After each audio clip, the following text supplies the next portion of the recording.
If you'd like to see how I brought this Incolay jewelry box back to its original luster and beauty, stick with me and I'll take you through the process.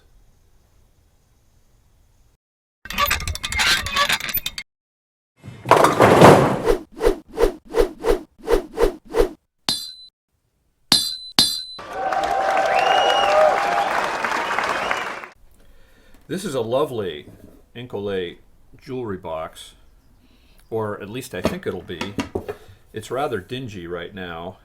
The hinge has come loose from the lid too, but it's fixable. What is Incolay? Well, simply put, it's a patented process for man-made stone. Yeah, this is stone. I did some Googling and learned that Incolay process was invented by a couple in the mid-1960s to make cameo jewelry. They started their little business, and then after a little while they included making trinket boxes. And the product line has evolved, and it started including jewelry boxes like this one, music boxes. Apparently decorative plates are made, and even some figurines. Incolay always gives you an image in relief.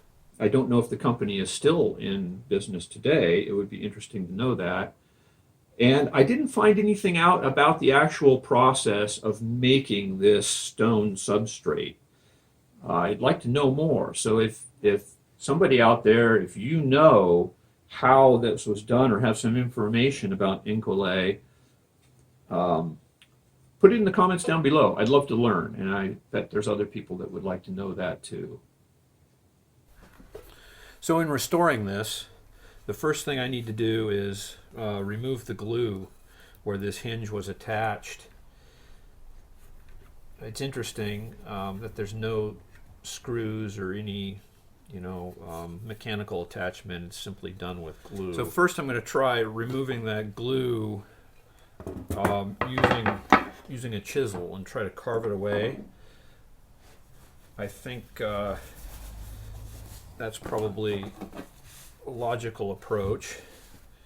Let's see, I'll set this on here so I don't scratch it. Work on the lid first here. Okay, let's see. Oh, that comes up. Yeah, that pops right off. You know, what I can see is there's two layers of glue here. Some's probably the original, and then some's from somebody trying to, repair it and glue it on their own, and they just didn't get good adhesion because the original glue was not cleaned off. Okay, this is my little micromotor sanding tool, or actually it'll carve and sand. I use it for all kinds of things. But I'm gonna see about taking this down gently here, get rid of this glue. See, it's just a little drum sander.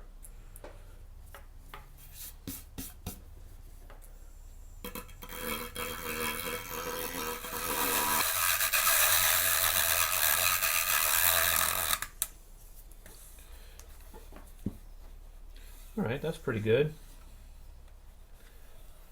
That's clean and down to some nice metal that's slightly rough now for the glue to grab onto. I did find a website on the internet that offered some information about Incolay, and they actually had some photos and images of original care instructions from the manufacturer. I'll put a link down below so you can find it there. It says that you can wash Incolay with soapy water, warm soapy water. Let's see, where's my glasses here? To enhance the original color of the Incolay stone, after cleaning, apply a light coat of mineral oil to the surface with a soft brush. So I'm going to do that. Look at all the grunge in these recesses. And that really needs to be cleaned out. Bring this thing back to life. What lovely detail in this, though.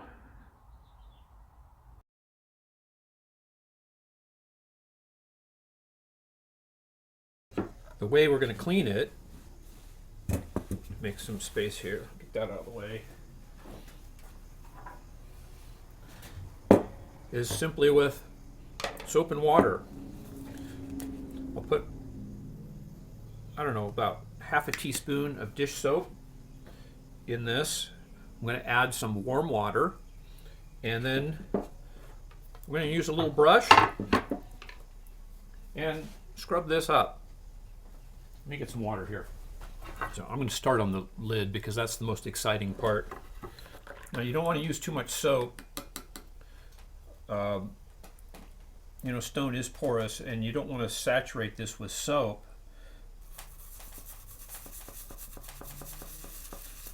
I'm just going to work in little areas. This is just an old toothbrush. I keep old toothbrushes around in the shop because they're just so useful for little tiny projects. I've got some rags and a microfiber towel. As I go, I'm going to just blot it up, not let it sit on there too long. Just try to lift it as I work.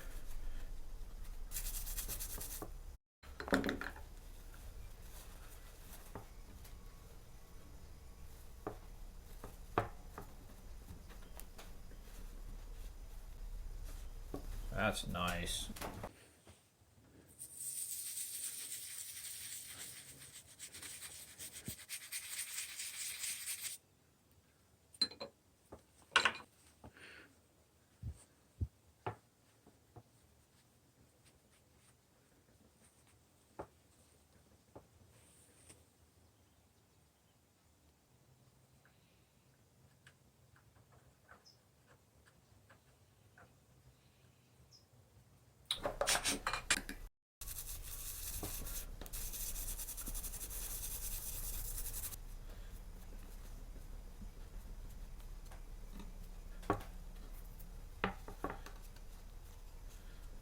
Okay.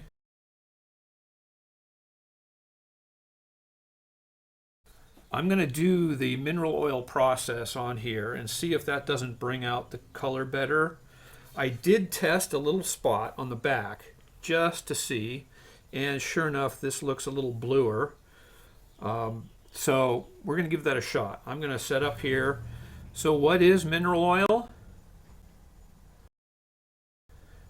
It's nothing more than highly refined petroleum. I'm going to put a little in a dish here.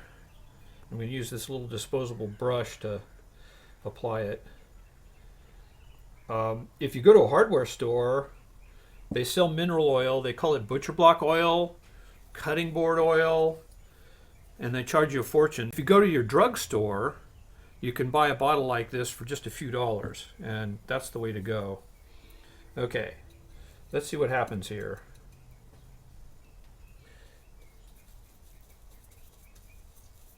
Just going to brush it in here. There we go. We're just brushing it in like it said. Let it absorb. Make sure it's in all the little crevices. There we go. Yeah, certainly makes the color richer. How's this looking here?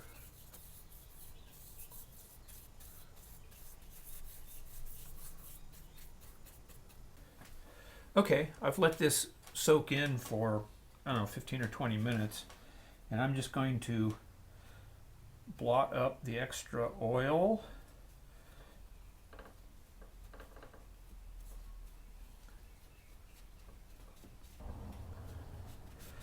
Oh yeah, this is going to look a lot better. A lot better.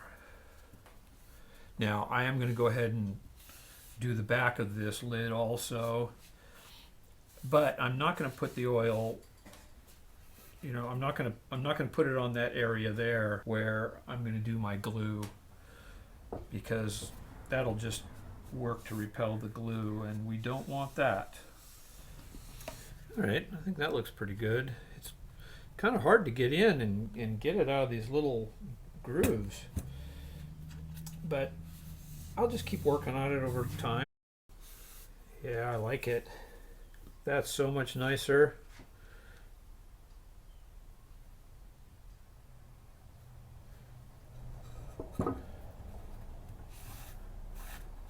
My plan is to apply my glue to the lid and set this box upside down on it and just let it press in and dry. I'm going to let the weight of the box be the clamp.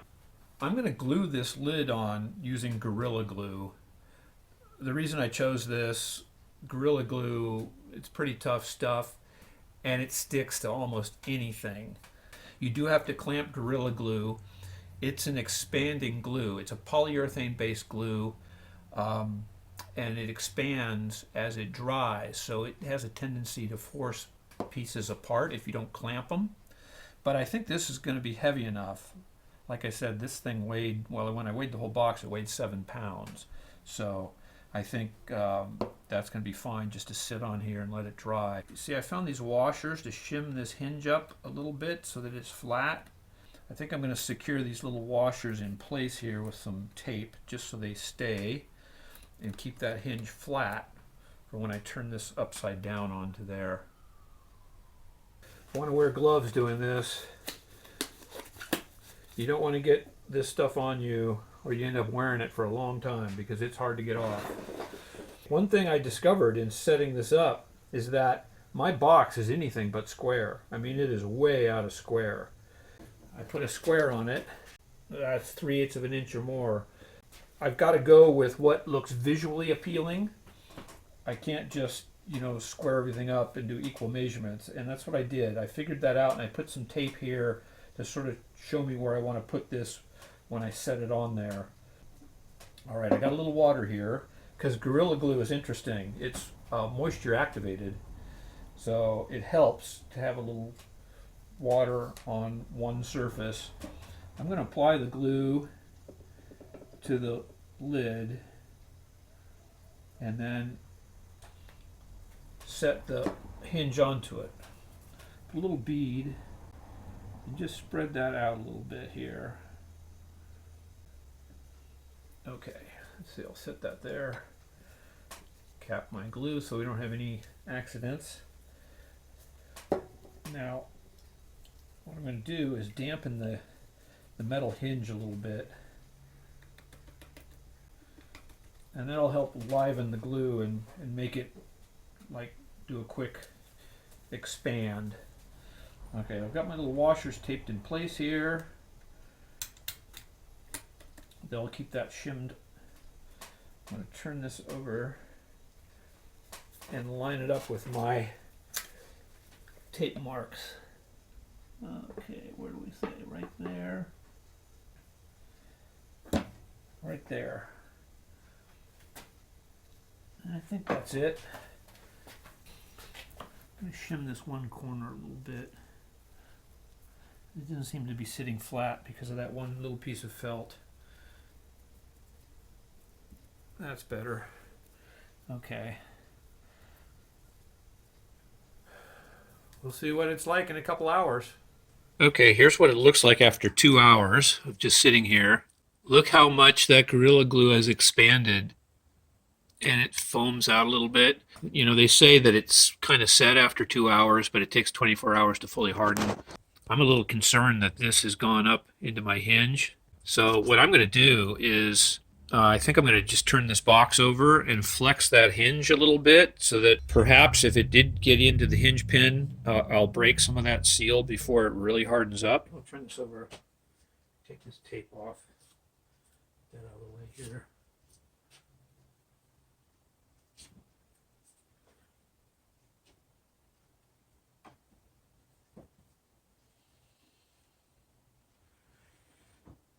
All right, let's see. I'm going to flex this open. It's moving okay. Yeah, it came through the hinge a little. I can see it in here. I can take these shim washers out. Yep, see the glue. There it is. It foamed up there a little bit too. But that's not too bad. That moves nicely. Okay. Well, I'm going to let this all finish curing, and I'm not going to touch that. I'm going to let it dry, and then I'm going to cut it away. That's easier than trying to clean this.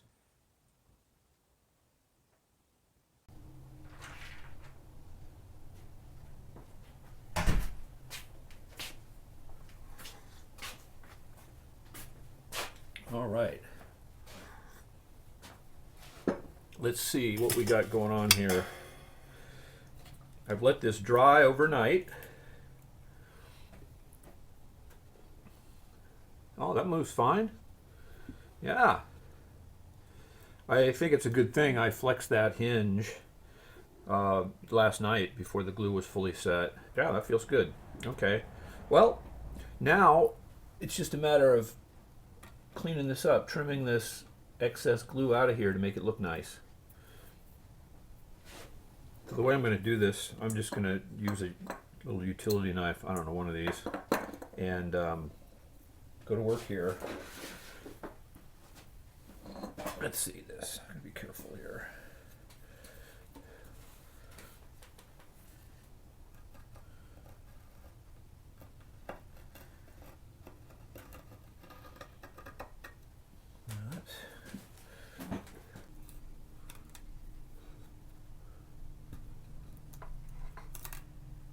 Good.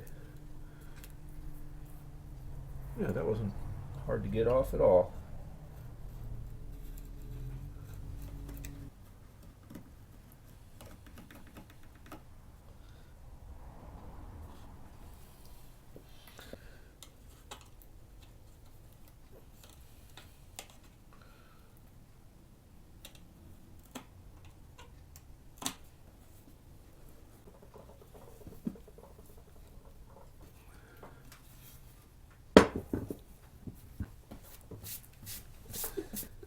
Yeah. Oh, that is so lovely compared to what it was. My goodness. Now the last thing I want to do, it had one little felt button here, and there was marks indicating that there used to be 3, and one in the center and one in that corner. So I want to redo those. I don't know how well they're going to stick since I put that oil on there. I might have to put a little glue on these. Yeah, it feels like it.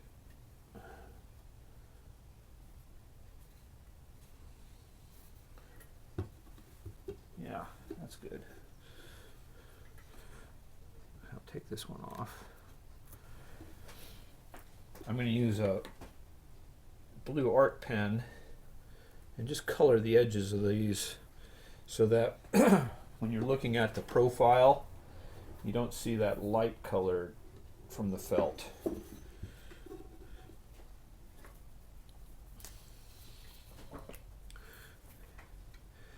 I use these artist markers for all kinds of little touch-ups.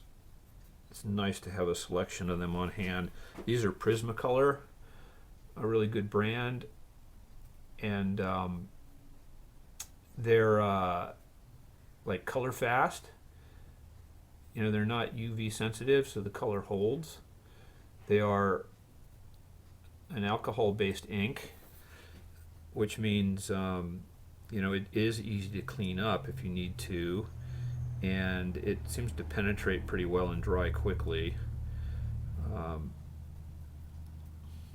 Yeah, so anyway, see the idea here? Get that sort of darkened so they don't just stand out. There we go.